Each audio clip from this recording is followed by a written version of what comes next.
사랑의 하나님, 오늘도 우리를 하나님 앞으로 인도해 주시고 예배하고 기도하며 이 하루 시작하게 하시니 감사합니다. 예배 가운데 우리에게 은혜를 내려주셔서 하나님의 말씀을 듣고 깨닫는 은혜가 있게 하여 주옵소서. 그래서 삶에 어떠한 일이 벌어진다 하여도 하나님 놀라지 않게 하여 주시고 더욱 하나님을 단단히 붙잡고 그 모든 상황 이겨내는 하나님의 백성들 되게 하여 주옵소서. 사랑 많으신 예수님의 이름으로 기도합니다. 아멘. 찬송가 363장 함께 찬양하시겠습니다.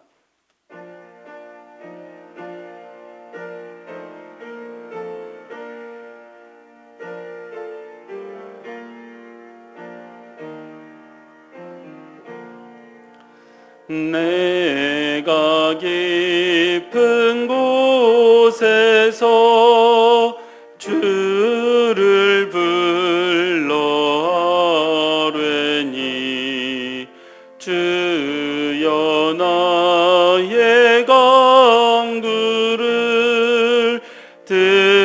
들어주심 바라고 보좌 앞에 나니 은혜 내려주소서. 주의 크신 은혜와 그의 능력 바라라. 주의 깊은 은혜와 우리 구원이 있으니 변함없는 주님만 믿고 기다릴지라.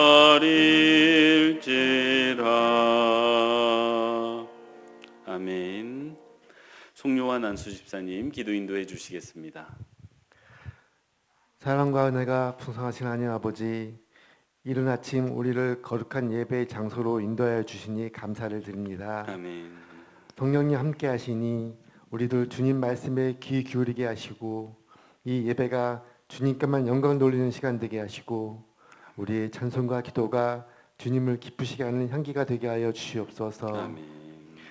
우리의 지난 날을 돌아보는 시간 되게 하시어 우리의 죄를 깨달아 알게 하여 주시고 진심으로 회개하는 기도를 드릴 때에 주님 우리를 용서하여 주시어 새날을 살아가는 희망과 용기를 주시옵소서. 아멘. 사랑의 하나님, 우리 빛가서 교회를 사랑하시어 이 지역에 세워주시고 지켜주신 은혜 감사를 드립니다. 아멘. 만나대회를 위해 기도하며 작정하고 초청한 이웃들이 모두 다 예배에 참여하여서 복음을 들을 수 있는 은혜를 허락하여 주시옵소서. 아멘. 그 시간을 통해 예수님의 사랑을 깨닫고 구원의 큰 기쁨을 알게 하여 그리스도를 영접할 수 있도록 마음문을 활짝 열게 하여 주시옵시고 아멘. 초청된 자들이 또 다른 이웃들을 전도하는 부흥의 역사가 이루어지게 하옵소서. 아멘. 만나대회를 준비하고 실행하는 일을 봉사하는 손길에 성령님 함께 하시어 곳곳에서 맡겨둔 일들을 잘 감당하게 하시고 아멘. 특히 담임 목사님과 교역자들에게 능력과 힘을 더하시어 우리 교회가 하나님 보시기에 아름다운 열매를 맺는 교회가 되게 하여 주시옵소서. 아멘.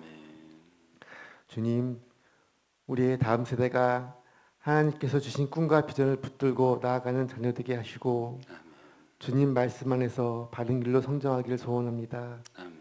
특별히 수험생과 취업준비생을 위해 기도하니 인생의 중요한 시점에서 하나님을 의지하고 기도로서 준비할 때 우리 자녀들의 노력이 헛되지 않고 좋은 열매를 맺도록 이끌어 주시고 그 안에서 기뻐하는 믿음을 허락하여 주시옵소서. 아멘.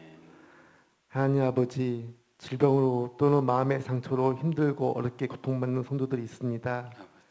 그 어려운 이웃을 먼저 찾아 보살피고 사랑을 전하는 우리 성도들 되게 하시고 아멘. 주님께서 그들의 사정에 개입하시어 치유함과 위로와 평안을 주시옵소서. 아멘. 말씀을 전하시는 이승철 목사님께 하늘의 복을 내려주시고 목사님의 입술로 선포되는 살아있는 말씀이 우리에게 은혜되고 주신 그 말씀대로 살아가는 우리 빛과 소금 교회 성도들 되게 하여 주시옵소서. 아멘. 모든 말씀 예수님의 이름으로 기도드리옵나이다. 아멘.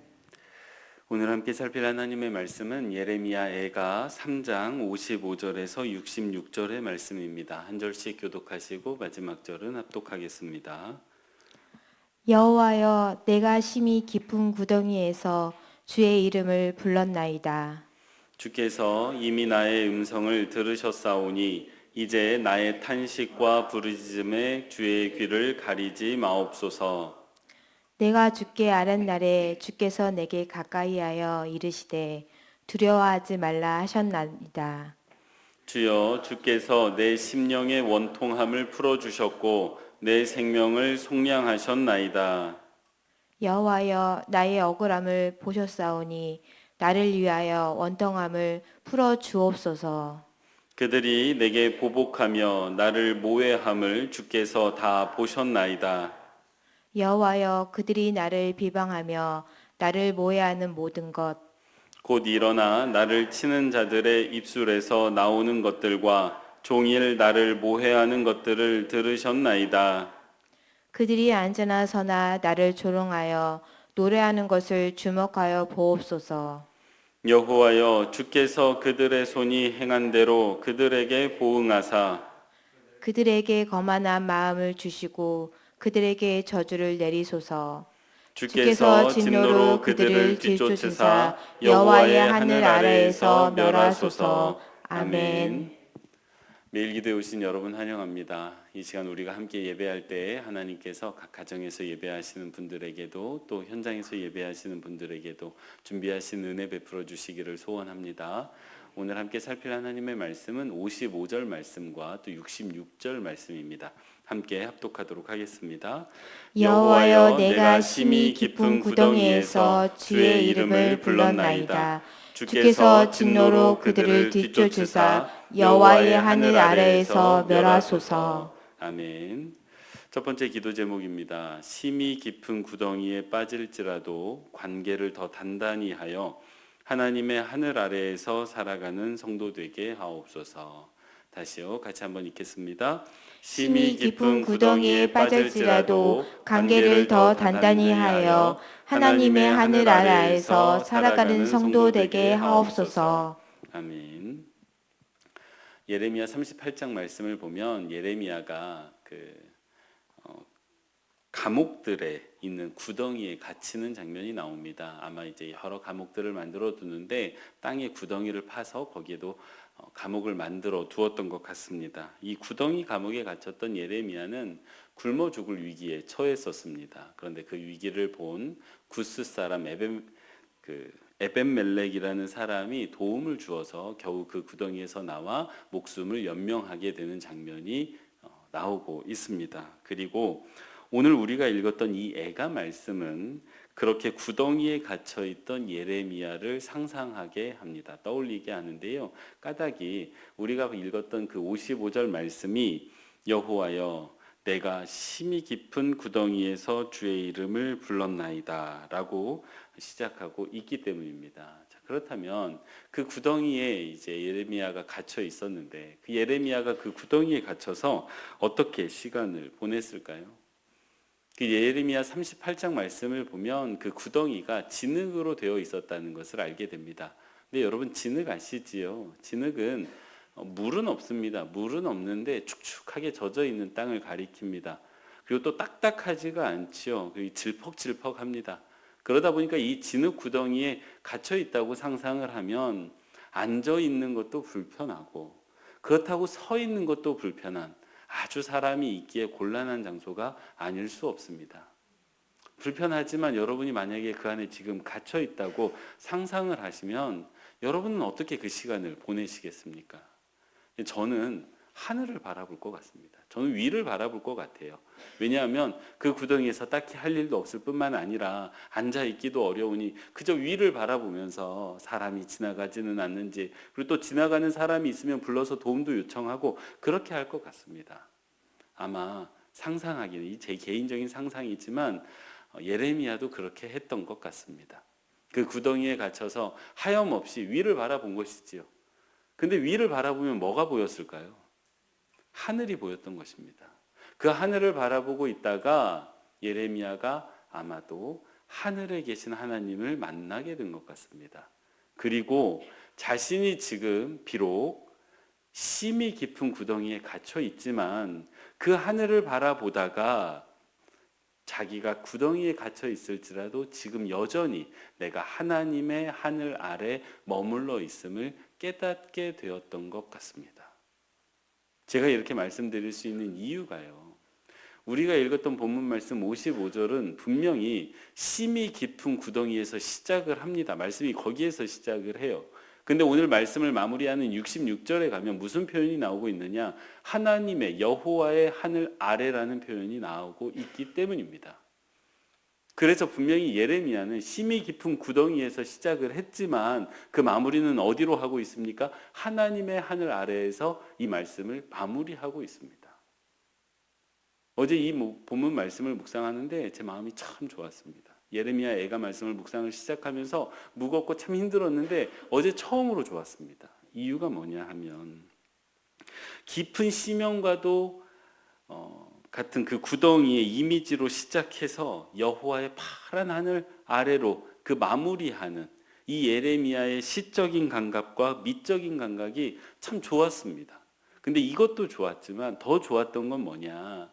이 이미지의 전환 안에 담겨져 있는, 그러니까 구덩이의 이미지가 파란 하늘 이미지로 바뀌는 이 전환 안에 담겨져 있는 삶과 인생과 믿음을 대하는 그 예레미야의 태도가 너무 좋았기 때문입니다.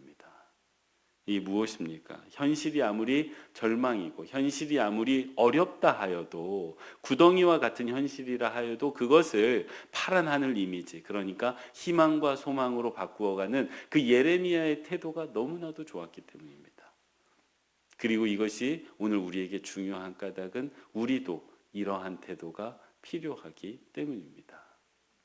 그렇다면 어떻게 예레미야는 이 구덩이와 같은 이미지를 파란 하나님의 그 하늘의 이미지로 바꿀 수 있었을까요? 몇 가지 요소들이 본문에 나오고 있습니다. 먼저 55절 말씀을 보면 예레미야가 그 구덩이에 갇혀서 여호와를 불렀다, 여호와의 이름을 불렀다라고 되어져 있어요. 기도했다는 말이죠.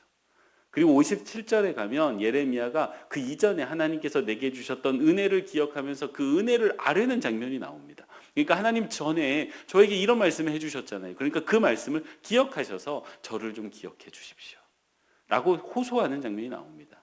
그리고 이제 이 말씀의 후반절 쭉 가서 66절까지 가게 되면 내가 지금 불의한 상황에 처해는 있지만 결국 공의로우신 하나님께서 이 모든 상황을 바로잡으실 것이다 라는 신뢰가 나오고 있어요. 세 가지입니다. 하나는 기도요, 하나는 자기가 받았던 은혜요, 또 하나는 공의에 대한 신뢰입니다. 그런데 이런 것들을 통해서 예레미야가 이미지를 바꾸고 있는데, 이러한 것들을 가능하게 했던 예레미야의 기본적인 아주 중요한 태도가 밑바탕에 깔려 있습니다.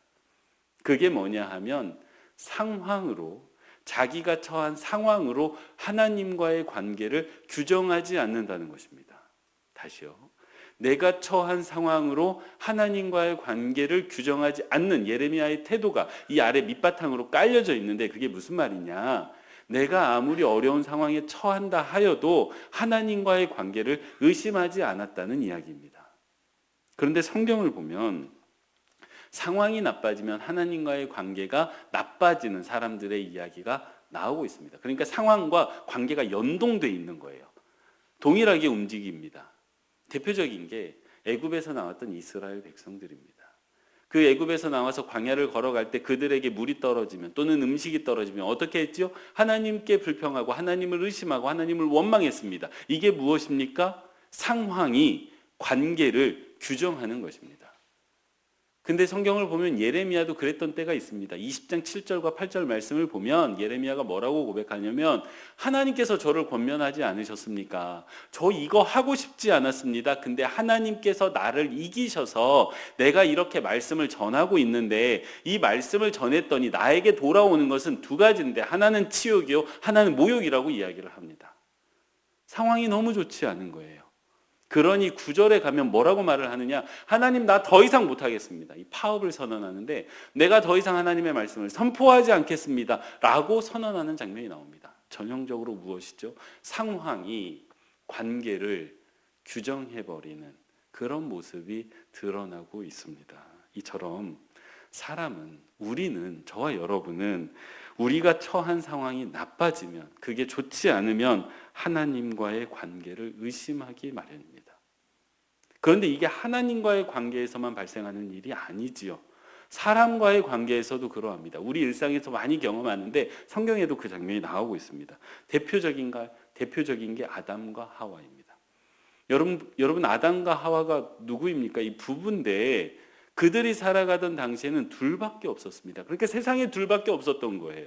얼마나 친밀한 관계입니까? 성경에서 그들이 옷을 입지 않았다고 되어져 있는데 그것은 물리적으로 옷을 입지 않았다는 표현이기도 하지만 관계적으로 생각해 보면 감출 게 없었다는 의미예요. 그러니까 더 이상 친밀할 수 없는 관계였다는 것이 이 아담과 하와의 관계를 보여주는 것입니다. 그런데 이들의 상황이 나빠지죠.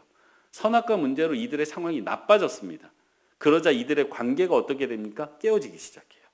아담은 하와를 비난하고 하와는 아담을 비난하기 시작합니다. 무엇입니까? 아주 전형적으로 상황이 관계를 규정해 버린 것입니다. 우리가 이럴 때가 참 많습니다. 우리가 삶을 살아가다가 여러 가지 상황이 좋으면 경제적인 상황도 좋고 자녀들의 상황도 좋고 하면 하나님과의 관계도 좋고 부부의 관계도 좋고 여러 내 주변의 사람들과도 여유가 있어서 두루두루 좋습니다. 그런데 상황이 나빠지기 시작하면 여유가 사라지고 그와 동시에 하나님과의 관계가 깨어질 뿐만 아니라 부부의 관계도 나빠지고 자녀와의 관계도 어색해지고 성도와의 관계도 상처받고 힘들어지는 경우를 우리가 목도할 때가 종종 있습니다. 이렇게 되면요. 그래서 상황에 의해서 내 관계가 규정되기 시작하면요, 우리는 구덩이에서 하나님의 하늘을 발견할 수가 없습니다. 이 점점 더 구덩이로 빠져들어갈 뿐 하늘의 하나님, 그 하나님의 하늘을 발견할 수 없게 되는 것이지요. 그럼 어떻게 해야 됩니까? 상황이 나의 관계를 규정하지 못하게 할 뿐만 아니라 반대로 해야 됩니다. 관계를 더욱더 돈독히 해서 그 상황을 돌파해 나가야만 합니다. 그래야만 우리가 구덩이에서 하나님의 하늘을 발견할 수가 있습니다. 성경에 대표적인 예가 룻과 나오미입니다. 여러분, 이 가정에 큰 어려움이 처했습니다. 이 나오미의 관점에서 보면 남편이 죽었고 아들들이 죽었습니다. 남자들이 다 죽은 거예요. 이 가정이 아주 큰 위기에 처했습니다. 룻의 관점에서 보면 남편이 죽었고 시동생이 죽었고 그리고 또 시아버지가 죽은 거예요. 이렇게 되자 상황이 최악으로 가게 되자 나오미가 어떠한 태도를 보입니까? 관계를 깨뜨리는 태도를 보입니다. 그러니까 상황으로 관계를 규정하는 거예요. 그래서 뭐라고 말하죠? 며느리들에게 떠나라고 하잖아요. 떠나라고 하잖아요. 상황에 완전히 이끌리고 있습니다. 근데 그때 룻이 보이는 태도가 놀랍습니다. 상황으로 관계를 규정하지 않아요. 오히려 그 어려운 상황에서 관계를 더 돈독히 합니다. 그래서 뭐라고 말하죠? 내가 절대 어머니 떠나지 않을 거다. 관계를 강화하죠. 근데 사람과의 관계뿐만이 아닙니다. 하나님과의 관계도 강화하는데 뭐라고 말하느냐? 어머님의 하나님이 내 하나님이 될 것이다. 그거를 분명히 선언하죠. 사람과의 관계를 강화하고 하나님과의 관계를 돈독히 합니다. 그 이후에 펼쳐진 그들의 인생이 어떻습니까? 하나님의 하늘 아래에서 하나님의 통치를 받게 되지 않습니까? 또 다른 예는 너무나도 많습니다. 성경에 나오는 하나님의 사람들은 전부 이러한 태도를 가지고 있습니다. 골리앗 앞에 섰던 다윗은 어떻습니까? 상황은 최악이었죠. 그때 다윗이 했던 이야기가 무엇입니까? 너는 칼과 단창으로 내게 나아오거니와 나는 만군의 여호와의 이름으로 너에게 나아간다 라고 고백하지 않습니까? 무엇입니까? 하나님과의 관계를 돈독히 함으로 그 상황을 돌파하지 않습니까? 그 결과는 우리가 잘 알고 있습니다. 하나님의 하늘 아래에서 하나님의 통치, 하나님의 승리를 경험하게 되지요. 사랑하는 성도 여러분, 우리의 삶 가운데 우리가 원하지 않지만 깊은 구덩이에 빠질 때가 있습니다. 그때 부디 바라기는 오늘 본문에 만났던 그 예레미야처럼 비록 심히 깊은 구덩이에 빠졌다 하여도 더욱 단단하게 하나님을 붙잡으시는 저와 여러분 되시기를 바랍니다. 하나님과의 관계뿐만 아니라 내 주변의 사람들과의 관계를 상황으로 규정하지 마시고 더욱 단단히 하시는 모든 성도님들 되시기 바랍니다. 그래서 나에게 주어진 그 상황을 돌파해서 하나님의 하늘 아래에서 살아가시는 모든 빛과 소금 교회 성도님들 되시기 바랍니다. 상황이 지배당하지 마십시오. 상황이 여러분의 관계를 규정하게 하지 마십시오. 오히려 하나님과의 관계가, 부부와의 관계가, 자녀와의 관계가, 성도와의 관계가 아주 단단해서 그 어떤 상황이 오더라도 그 상황을 돌파해내는 성도님들 되시기 바랍니다. 그렇게 할 때 우리는 마침내 하나님의 그 파란 하늘 아래에서 하나님의 통치를 누리게 될 것입니다. 기도하겠습니다. 기도하실 때 먼저 수험생과 취업준비생 자녀들을 위한 기도를 하고 제가 마무리 기도를 하도록 하겠습니다. 은혜의 하나님 아버지, 자녀들의 인격 성숙을 위해 기도합니다. 하나님께서 자녀들을 친히 기르시는 줄 믿습니다. 신체가 성장하고 강건해지며 그 영혼 또한 풍성하게 성장하기를 기도합니다. 예수님의 가르침대로 성장하여 인격과 마음에서 그리스도의 향기가 피어나게 하옵소서. 서 있는 그 자리에서 빛과 소금의 역할을 충실히 감당하는 자녀들 되게 하옵소서. 아멘. 사랑의 하나님, 오늘 우리에게 말씀해 주시니 감사합니다. 우리가 어떠한 상황에서도 흔들리지 않게 붙잡아 주옵소서. 그래서 오늘 예레미야가 그랬던 것처럼 비록 깊은 구덩이에 빠지는 상황이라 하여도 하나님, 우리의 믿음을 지켜주시고 오히려 우리의 관계가 더 단단해지게 하셔서 결국 우리 모두가 하나님의 하늘 아래에서 그 하나님의 통치 아래에서 살아가고 있음을 분명히 발견케 하여 주옵소서. 하나님, 이번 주까지 교회가 만나데이를 진행합니다. 우리의 마음에 먼저 구령의 열정을 회복하게 하여 주시고 우리를 통해 복음을 듣는 이들이 주의 전에 나와 하나님의 은혜를 경험하는 시간 되게 하여 주옵소서. 이 시간 하나님의 백성들이 올려드리는 기도를 들으시고 또 응답해 주시기를 원하오며 사랑 많으신 예수님의 이름으로 기도합니다. 아멘.